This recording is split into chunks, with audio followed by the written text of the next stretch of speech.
What is up everyone, my name's Al from Games Rip, and today I'm going to bring you a Japanese exclusive Dreamcast game. That's right, today we are looking at Rainbow Cotton. So the franchise originally released in 1991, that's right, and it's made its way through different consoles all the way up to the Sega Dreamcast. It's basically about a witch, that's right, who's addicted to Willow. Willow, I couldn't exactly tell you what that is.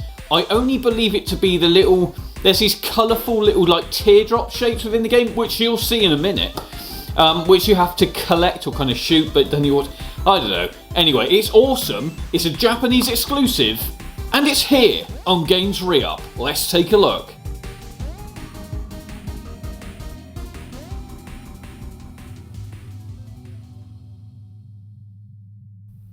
That's right guys, so we are checking out Rainbow Cotton for the Sega Dreamcast, that's right. Now we haven't covered many Dreamcast exclusives, or I should say Japanese exclusives for the Dreamcast, pretty much ever. This is the start, that's right. I'll be covering quite a few Japanese exclusives very, very soon, and I'm pretty sure you'll be glad to see it, because I tell you what, their games are very, very different to what we're normally used to.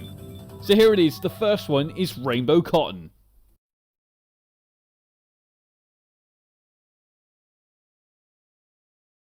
Now, as you've probably come to expect, the game is fully in Japanese. Now, this doesn't mean that you can't play the game, because the game actually plays very, very well without even having to be able to speak Japanese. But if you want to understand what's actually going on in the cutscenes, well, I've got to be honest, you can't really, because none of it's dubbed and none of it is subtitled, which is fair enough. This is a Japanese exclusive. This is not a Western game. This is a Japanese exclusive. So, you know, I'm going to break down a little synopsis of the actual game. So basically, trouble brews in the homeland of Cotton's longtime friend Silk. So Cotton's obviously the main character, as the evil demon Suede steals the legendary Willow candy from the Queen's castle. Seeing as how no one can face Suede and his forces, Silk drafts Cotton in order to restore peace to her land. But she may have forgotten that Cotton is a big fan of Willow. Or Willow candies, I should say, herself. So, yeah, that means we've got to go and get some candy. That's right. That is basically the synopsis of this game. Let's crack on with it.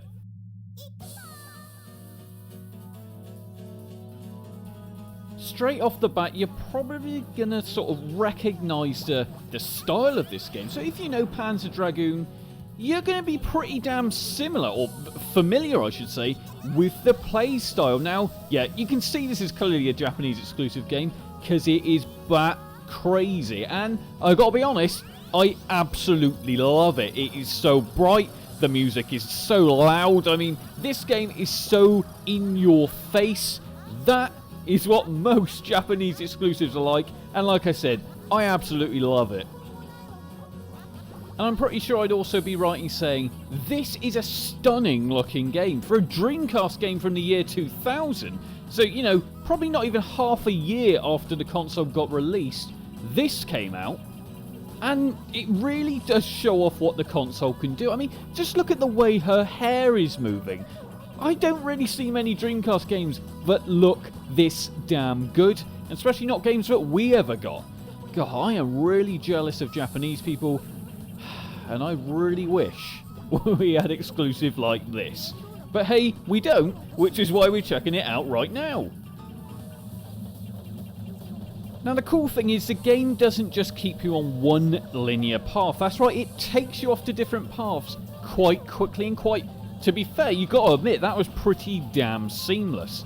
Now the gameplay style doesn't really change all that much during the gameplay, but I don't think that really matters when the environments are changing, the enemies are changing. You know, that's the things that really engage people in these games. And like I said, because it's so colourful and it's so vibrant and the music is just so damn good, that it does make you want to keep on playing. Now, the controls in this game, they're mildly inverted, which, you know, I kind of come to expect with this kind of game. I think it can be changed in the settings, but after a while you do actually get used to it. Now there are only a couple buttons in this game. Obviously you've got the analog stick to steer, you've got the little fire button to fire your little spells, and you've also got a specials button, which obviously the specials, as you can see right now, they do really help. Now I will say there are a few problems with this. The main one is the fact you can't actually tell really if you're hitting anything. I mean, the projectiles are so quick and there's no real log on. It just, yeah, I don't know. It just doesn't, you can't really tell when you've actually hit an enemy unless they disappear. It just feels like there must be something missing, or that I'd say would be missing, to indicate you've actually hit the enemy. Just something a little bit more, I don't know, a little bit more obvious. The other thing though is the boss battles. The boss battles I actually quite enjoy. The boss battles, they're very, they're very simple to understand what to do. It's just fire, move out the way of projectiles. That's the essence of a decent boss battle. Yeah, they last quite a long time and they can actually be quite difficult. But, like I said, it's simple to know what you're doing, and that is the key to a decent boss battle, because sometimes some games just overcomplicate it, and here, yeah, it doesn't overcomplicate it, yet it also doesn't hold your hand through it. Now I have seen some very negative reviews of this game, and it makes me wonder why, because this to me is a great way to unwind. Like I said, yeah, okay, it can be quite hard, but how visually stunning this is and how great it sounds. Why wouldn't you want to just chill out here and play this? I think, like I said, this is one you probably will want to check out. Most people have probably never even heard of it. And yet, like I said, it's a Japanese exclusive, so you will have to hunt for it. And it costs a lot of money. I mean, we're talking £250 for a copy. And that's a Japanese copy. This is not a sort of homebrew or some other weird version. This is an official Japanese copy. So you obviously need a Japanese Dreamcast, unless you obviously cheat the system, essentially, which you could do. But if you want to play it properly, then you have to have an official Japanese Dreamcast. To sum it up for me, like I said, this is an enjoyable game. Yeah, the skill level can be quite high, but I just weirdly find this quite a calming game. I think it's the colours, I think it's the music. Yeah, I suppose it can be a little bit frantic, but I just really, really enjoy it. And like I said, the fact it's kind of in that Panzer Dragoon style, I really, really like it, and I will be playing this over and over again. Anyway, I've been Alf from Games Rip. Thanks for dropping by. Now, obviously, I've been starting to cover a lot of Japanese exclusive games, for the Dreamcast mainly, but I will be covering more on different systems. So like, comment and subscribe, and I'll see you all soon.